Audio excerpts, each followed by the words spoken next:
नमस्कार। और आज की इस खास चर्चा में आपका स्वागत है। आज 25 जनवरी 2026 है और हाल ही में भारत सरकार ने पद्म पुरस्कारों की घोषणा की है। इस सूची में एक नाम है जिस पर आज हम गहराई से बात करेंगे। दिशोम गुरु शिबू सोरेन, जिन्हें मरणोपरांत पद्म भूषण से सम्मानित किया गया है। ये सिर्फ एक पुरस्कार की खबर नहीं है, बल्कि एक पूरे आंदोलन, एक राज्य के जन्म और दशकों के संघर्ष की कहानी को सम्मानित करना है। तो चलिए इस कहानी की परतों को खोलते हैं और समझते हैं कि शिबू सोरेन कौन थे और उनका सफर इतना महत्वपूर्ण क्यों है। हमारे पास जो स्रोत हैं वे उनके जीवन की एक विस्तृत तस्वीर पेश करते हैं, उनके शुरुआती दिनों से लेकर उनके राजनीतिक करियर और विरासत तक। और यहाँ दिलचस्प बात यह है कि यह सम्मान उनके निधन के कुछ ही महीनों बाद आया है। ये पुरस्कार लोक मामलों और आदिवासी अधिकारों के लिए उनकी आजीवन सेवा की एक तरह से पहचान है। यह हमें यह समझने का मौका देता है कि कैसे एक व्यक्ति, मतलब जमीनी स्तर पर, एक आंदोलन का प्रतीक बन सकता है और देश के नक्शे पर एक नया राज्य बना सकता है। बिल्कुल। तो कहानी की शुरुआत से शुरू करते हैं। शिबू सोरेन का जन्म 11 जनवरी 1944 को हुआ था, रामगढ़ जिले के नेमरा गांव में, एक संथाल आदिवासी समुदाय में।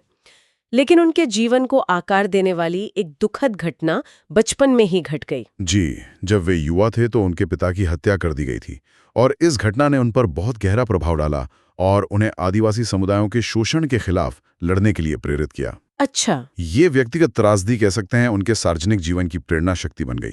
उन्होंने साहूकारों और जमींदारों द्वारा जो शोषण हो रहा था उसके खिलाफ आदिवासी युवाओं और ग्रामीणों को संगठित करना शुरू कर दिया। और यहीं से एक बड़े आंदोलन की नींव पड़ी। 4 फरवरी 1973 को झारखंड मुक्ति मोर्चा यानी JMM की स्थापना हुई। इसमें शिबू सोरेन, विनोद बिहारी महतो और AK रॉय के साथ एक बहुत महत्वपूर्ण भूमिका निभाई। और अगर हम इसे बड़ी तस्वीर से जोड़कर देखें तो JMM सिर्फ एक राजनीतिक दल नहीं था। अच्छा। वो आदिवासी अधिकारों और बिहार के जो आदिवासी क्षेत्र थे उनके लिए एक अलग राज्य की मांग का मुख्य मंच बन गया। ये एक पहचान और स्वायत्तता का आंदोलन था, मतलब सिर्फ राजनीति नहीं थी। और ये संघर्ष तो बहुत लंबा चला। उनके नेतृत्व में JMM ने अलग झारखंड राज्य के लिए लगातार आंदोलन किए, राजनीतिक लामबंदी की और आखिरकार 15 नवंबर 2000 को ये सपना सच हुआ और झारखंड राज्य का गठन हुआ। हाँ, और ये उनकी सबसे बड़ी उपलब्धियों में से एक मानी जाती है।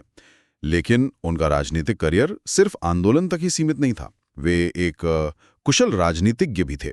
वे 1980 के दशक से 2019 तक, मतलब कई बार, दुमका से लोकसभा सांसद चुने गए। यही नहीं, वे 3 बार झारखंड के मुख्यमंत्री भी बने, 2005 में, फिर 2008-9 में और 2009-10 में। जी। उन्होंने केंद्र सरकार में कोयला मंत्री का पद भी संभाला। ये दिखाता है कि उनका प्रभाव राज्य और केंद्र, मतलब दोनों स्तरों पर था। और ये एक महत्वपूर्ण सवाल उठाता है कि एक नए राज्य की राजनीति कितनी जटिल हो सकती है। राज्य के मुख्य वास्तुकार होने के बावजूद मुख्यमंत्री के रूप में उनके कार्यकाल छोटे और खंडित थे, जो उस समय की राजनीतिक अस्थिरता को भी दर्शाता है। सही बात है। और अपने जीवन के अंत तक वे राजनीति में सक्रिय रहे। 2020 में वे राज्यसभा के लिए चुने गए और निधन के समय वे सांसद के रूप में कार्यरत थे। और उन्होंने अपनी विरासत को आगे बढ़ाने की भी योजना बनाई थी। अप्रैल 2025 में उन्होंने JMM के अध्यक्ष पद से इस्तीफा दे दिया और पार्टी के संस्थापक संरक्षक बन गए। जी। उनके बेटे हेमंत सोरेन ने पार्टी अध्यक्ष और झारखंड के मुख्यमंत्री का पद संभाला। ये एक पीढ़ीगत बदलाव था। और फिर 4 अगस्त 2025 को 81 वर्ष की आयु में लंबी स्वास्थ्य समस्याओं के बाद उनका निधन हो गया। और अब जनवरी 2026 में उन्हें मरणोपरांत पद्म भूषण से सम्मानित किया गया है। बिल्कुल। ये सम्मान उनके पूरे जीवन के काम का निचोड़ है। एक युवा आदिवासी लड़के से जो व्यक्तिगत त्रासदी से प्रेरित हुआ, दिशोम गुरु बनने तक, जिसने एक राज्य बनाया और दशकों तक अपने लोगों का नेतृत्व किया। ये भी ध्यान देने योग्य है कि उनकी पार्टी JMM ने उन्हें भारत के सर्वोच्च नागरिक पुरस्कार भारत रत्न से सम्मानित करने की भी मांग की है। अच्छा, तो कुल मिलाकर शिबू सोरेन की कहानी सिर्फ एक व्यक्ति की कहानी नहीं है। ये झारखंड राज्य के जन्म और आदिवासी अधिकारों के संघर्ष की कहानी है।